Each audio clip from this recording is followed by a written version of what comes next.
Good morning, welcome to my channel. ఈరోజు topic horoscope study of Shri KT Rama Rao, Kalvakuntla Taraka Rama Rao. మన KCR గారి అబ్బాయి, ఇంతకుముందు మన IT minister, Telangana IT minister. So ఆయన జాతకాన్ని మనం ఈరోజు స్టడీ చేద్దాం. అయితే కేటీ రామారావు గారి బర్త్ డీటెయిల్స్ మనం ఆన్లైన్లో చూస్తే, అంటే ఈవెన్ వికీపీడియా ఎక్కడ చూసినా కానీ మనకు కనబడేది ఏంటంటే, డేట్ ఆఫ్ బర్త్ వచ్చేసి 24th జూలై 1976 అని మనకు నార్మల్గా ఎక్కడైనా కనబడే డేట్ అయితే 76. అయితే 1976 టైం మనకు తెలియదు, సిద్దిపేటలో పుట్టి ఉంటారు. అయితే 1976 తీసుకుంటే మనకి ఆయన రాశి వచ్చేసి మిథున రాశి కానీ లేక వృషభ రాశి కానీ అవుతుంది. అంటే ఆ లగ్నాన్ని బట్టి, ఏ లగ్నం అనేది ఏ టైంలో పుట్టాడు దాన్ని బట్టి వృషభ రాశి కానీ మిథున రాశి కానీ అవుతుంది. సో దాని ప్రకారంగా తీసుకుంటే అప్పుడు అంటే విత్ 2 వర్షన్స్, అంటే మిథున రాశి తర్వాత వృషభ రాశిగా తీసుకొని లగ్నం వచ్చేసి, అంటే ఆ టైంలో మనం 76 తీసుకుంటే ఎక్కువ గ్రహాలు వచ్చేసి అప్పుడేమవుతుందంటే, కేతు ఏమో మేషంలో ఉండి, గురువు వచ్చేసి వృషభంలో, చంద్రుడు మిథునంలో, తర్వాత కర్కాటకంలో రవి, బుధుడు, శని, శుక్రుడు 4 గ్రహాలు ఇక్కడ ఉంటాయి. సో తర్వాత కుజుడు సింహరాశిలో ఉంటాడు 1976 తీసుకుంటే. సో అప్పుడు ఇక్కడ గ్రహాలు ఎక్కువ ఉన్నాయి కాబట్టి, సో బేసికల్గా మనం మోస్ట్లీ అంటే ఆయన పాలిటిక్స్లో వచ్చాడు కాబట్టి, సో ఆయన లగ్నం ఇది అయి ఉండాలి. యాక్చువల్లీ ఇది అయి ఉంటే, అంటే తులా లగ్నం అయి ఉండాలి. తులా లగ్నం తీసుకుంటే దాని ప్రకారంగా ఆయన మహాదశ ఏదో ఉందో, కుజ మహాదశ నుంచి స్టార్ట్ అవుతుంది. అంటే మిథునంలో అయినా కానీ లేక వృషభం అయినా కానీ రాశి, కానీ నక్షత్రం మాత్రం మృగశిర నక్షత్రంలోనే పుట్టి ఉంటాడు 76 అయితే. సో ఆ విధంగా తీసుకుంటే కుజ మహాదశ 77కి ముగుస్తుంది, రాహు మహాదశ 95కి, గురు మహాదశ 2011, శని మహాదశ 2030. సో ఈ డేట్స్తో ఆయన లైఫ్లో ఈవెంట్స్తో పోలిస్తే అంతగా మ్యాచ్ కావట్లేదు. అంటే ఎందుకంటే ఆయన పీజీ చేసిన తర్వాత ఎంబీఏ కూడా బయట చేసినట్టున్నాడు, న్యూయార్క్లో ఎక్కడో. 2001 నుంచి 2006 దాకా ఎక్కడ యూఎస్లోనే ఎక్కడో వర్క్ చేసినట్టున్నాడు బయటనే అవుట్. సో 2006 తర్వాత ఆయన పొలిటికల్ లైఫ్ అనేది స్టార్ట్ అయింది. అంటే 76 డేట్ ఆఫ్ బర్త్ తీసుకుంటే లైఫ్లో ఈవెంట్స్ తర్వాత మహాదశలు మ్యాచ్ కావట్లేదు అంతగా. అయితే కొన్ని సైట్స్, 1-2 సైట్స్లో డేటా నాకు కనబడింది ఏంటంటే, ఆయన బర్త్ డేట్ వచ్చేసి 24th జూలై కరెక్టే, 75 అంటే 76 బదులు 75 అని చెప్పి రాస్తుంది. తర్వాత టైం కూడా 5 o'clock in the morning అని చెప్పి ఉందన్నట్టు. సో అంతేకాకుండా ఏంటంటే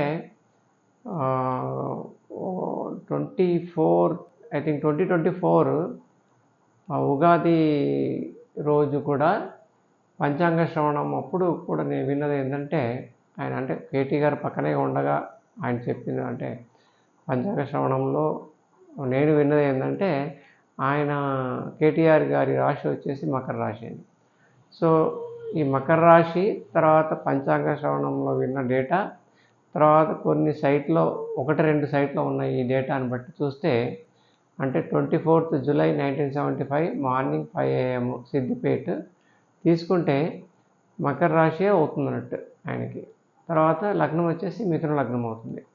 సో దీని ప్రకారంగా మహాదశలు చూసుకుంటే ఆయన లైఫ్లో ఈవెంట్స్ కూడా మ్యాచ్ అవుతున్నాయి. అందుకని ఈ డేట్ ఆఫ్ బర్త్ డీటెయిల్సే కరెక్ట్ అని చెప్పి నేను అనుకొని ప్రొసీడ్ అవుతున్నాను.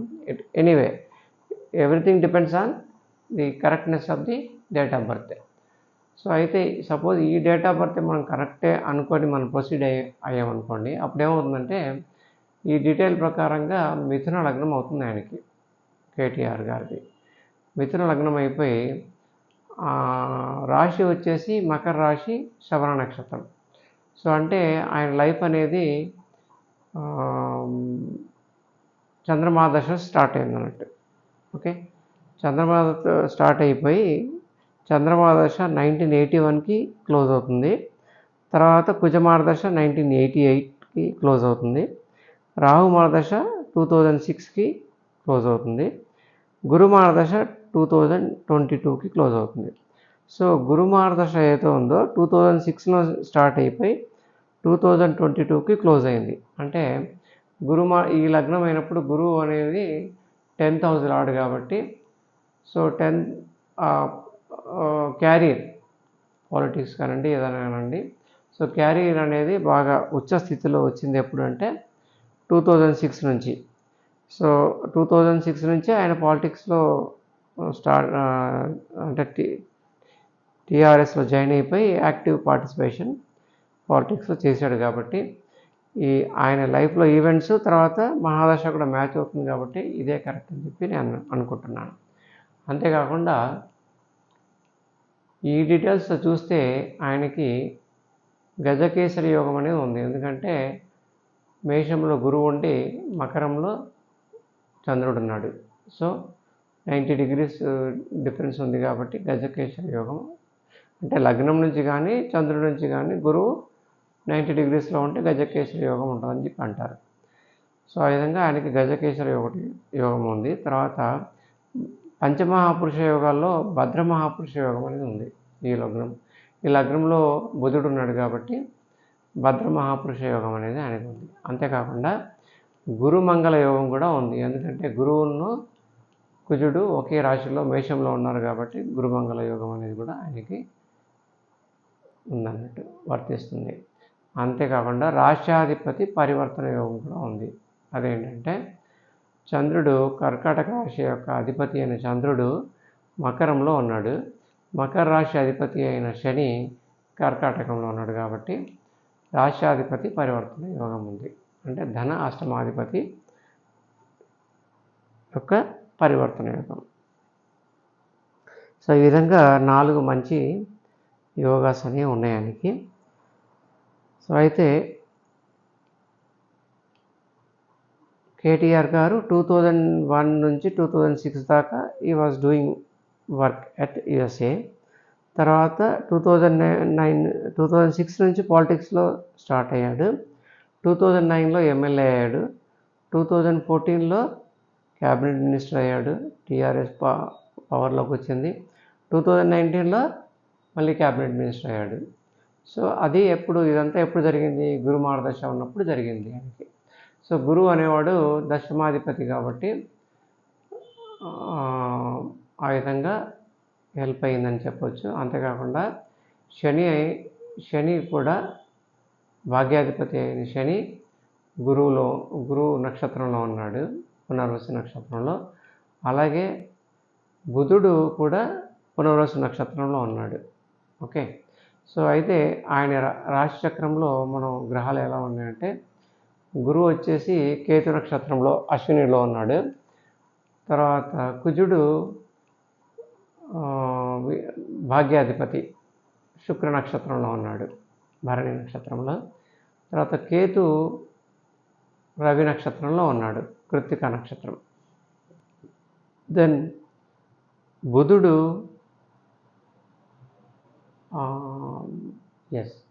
దశమాధిపతి నక్షత్రంలో ఉన్నాడు, పునర్వసు నక్షత్రం. తర్వాత శని కూడా దశమాధిపతి నక్షత్రంలో ఉన్నాడు.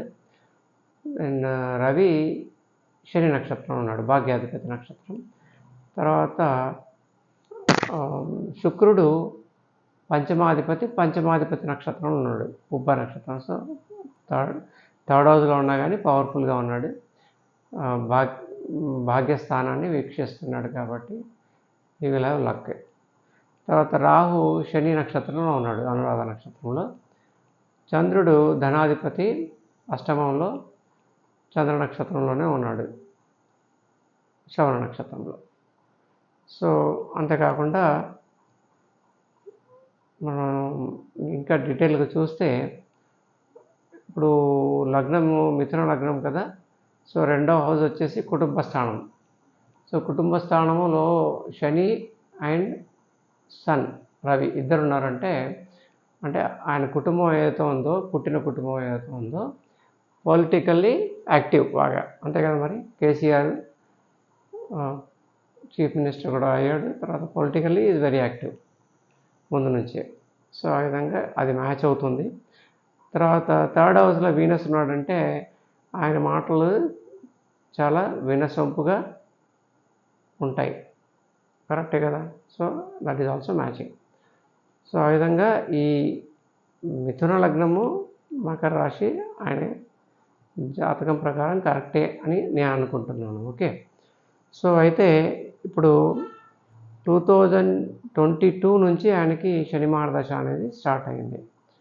శని అనేవాడు భాగ్యాధిపతి కాబట్టి ఆయనకి రిజల్ట్స్ బాగానే ఇవ్వాలి. కాకపోతే ఏంటంటే శని కంబస్ట్ అయి ఉన్నాడు. సో కంబస్ట్ అయి ఉన్నాడు కాబట్టి కొద్దిగా వీక్, రిజల్ట్స్ అంతా బాగా ఇవ్వకపోవచ్చు. ఎందుకంటే ఈ 23లో మనకి అసెంబ్లీ ఎలక్షన్స్ అయినాయి. సో 23 నవంబర్ డిసెంబర్ ఏంటంటే ఆ టైము శని మూడు కూడా, అంటే మహాదశ, అంతర్దశ, ప్రత్యంతర దశ కూడా అన్నీ కూడా శనియే కాబట్టి ఆయనకి అంత బాగా రిజల్ట్స్ ఇవ్వలేదని చెప్పేసి అనుకోవచ్చు. ఓకే. సో తర్వాత ఇప్పుడు 2024లో వచ్చేసి ఇప్పుడు కూడా అంటే శని చంద్ర. సో చంద్ర అంటే సపోజ్ గజకేసరి యోగం యాక్టివేట్ అయ్యిందనుకోండి సపోజ్. ఓకే. సో అప్పుడు కొద్దిగా రాణించవచ్చు, బాగా రిజల్ట్స్ కొద్దిగా వరకు కొంతవరకు బాగానే ఉండొచ్చు.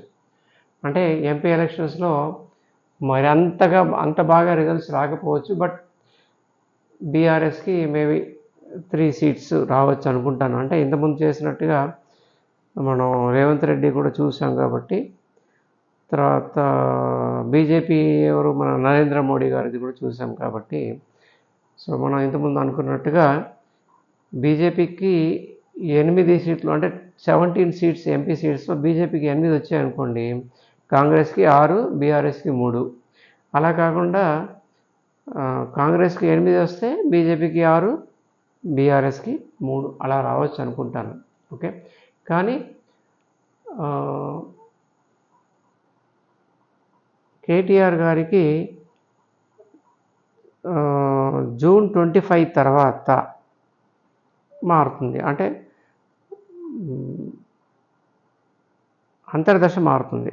శని బుధ అవుతుంది. బుధ అంటే అప్పుడు భద్ర మహాపురుష యోగం యాక్టివేట్ అవుతుంది కాబట్టి, అంతేకాకుండా లగ్నాధిపతి కాబట్టి ఖచ్చితంగా అప్పుడు రిజల్ట్స్ బాగా ఉండొచ్చు కూడా. సో శని మెర్క్యూరీ వస్తుంది జూన్ 25 తర్వాత. అప్పుడు ఆయనకి దశ మారి ఫలితాలు బాగా ఉండొచ్చు. జూన్ 25 వరకు కొద్ది నార్మల్గా ఉంటుంది ఆయనకి. జూన్ 25 తర్వాత there is a chance of getting better opportunities. Maybe ఈ మే బికమ్ ప్రెసిడెంట్. ఇప్పుడు వర్కింగ్ ప్రెసిడెంట్ బీఆర్ఎస్ది. అప్పుడు బీఆర్ఎస్ తీసేసి టీఆర్ఎస్ చేసి దానికి ప్రెసిడెంట్గా ఎలక్ట్ కావచ్చు. ఆర్ చీఫ్ మినిస్టర్గా ఆపర్చునిటీ కూడా రావచ్చు.